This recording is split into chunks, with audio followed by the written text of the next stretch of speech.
அண்மை செய்தியை பார்த்து வருகிறோம். நீட் தேர்வுக்கு எதிராக சென்னை தலைமைச் செயலகத்திற்குள் புகுந்து போராட முயற்சி. பாடகர் திருக்குறள் அருவை பிடித்து சென்றது போலீசார். போலீசாரால் அழைத்து செல்லப்பட்ட திருக்குறள் அறிவை தான் பார்க்க அழைத்து வருமாறு முதலமைச்சர் விஜய் உத்தரவு. போலீசாரால் அழைத்து செல்லப்பட்ட திருக்குறள் அறிவை தான் பார்க்க அழைத்து வருமாறு முதலமைச்சர் விஜய் உத்தரவு. நீட் தேர்வுக்கு எதிராக சென்னை தலைமை செயலகத்திற்குள் புகுந்து போராட முயற்சி செய்த பாடகர் திருக்குறள் அறிவை பிடித்து சென்றது போலீசார்.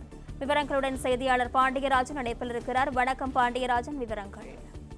இன்று மதியம் சுமார் 12:30 மணி அளவில் சென்னை தலைமைச் செயலக வளாகத்தின் வெளியே நீட் தேர்வுக்கு எதிராக முழக்கமிட்டபடி தலைமைச் செயலக வளாகத்திற்கு நுழைய முயன்றார் திருக்குறள் பாடகர் அறிவு. அவரை காவல்துறையினர் அங்கிருந்து விசாரணைக்காக அழைத்து சென்றனர். அதாவது அவர் உள்ளே நுழைய முயற்சி செல்லும் போது அவரை கொண்டுகட்டாக இழுத்து காவல்துறை வாகனத்தில் ஏற்றி கைது செய்து கொள்ளக்கூடிய அந்த காட்சிகள் என்பதை நாம் பார்த்திருந்தோம். அதன் பிறகு தமிழ்நாடு முதலமைச்சர் விஜய் அவர்கள் அறிவை சந்திப்பதற்காக அழைத்திருந்தார். காவல்துறையினுடைய விசாரணையின் போது இருக்கக்கூடிய இந்த திருக்குறள் அறிவு தலைமைச் செயலகம் அழைத்து வரப்பட்டு முதலமைச்சருடான ஒரு சந்திப்பு என்பதும் நடைபெற்றது. அதன் பிறகு அமைச்சர் ஆதவ் அர்ஜுனாவுடைய அறையில் அரை மணி நேரத்திற்கு மேலாக அறிவுடன் அமைச்சர் பேசியிருக்கிறார். குறிப்பாக நீட் தேர்வு தொடர்பாக அரசினுடைய நிலைப்பாடு என்னவாக இருக்கிறது, முதலமைச்சருடைய நிலைப்பாடு என்னவாக இருக்கிறது என்பது குறித்தெல்லாம் ஆதவ் அர்ஜுனா அவர்கள் பாடகர் அறிவிடம் தெரிவித்ததாக சொல்லப்படுகிறது.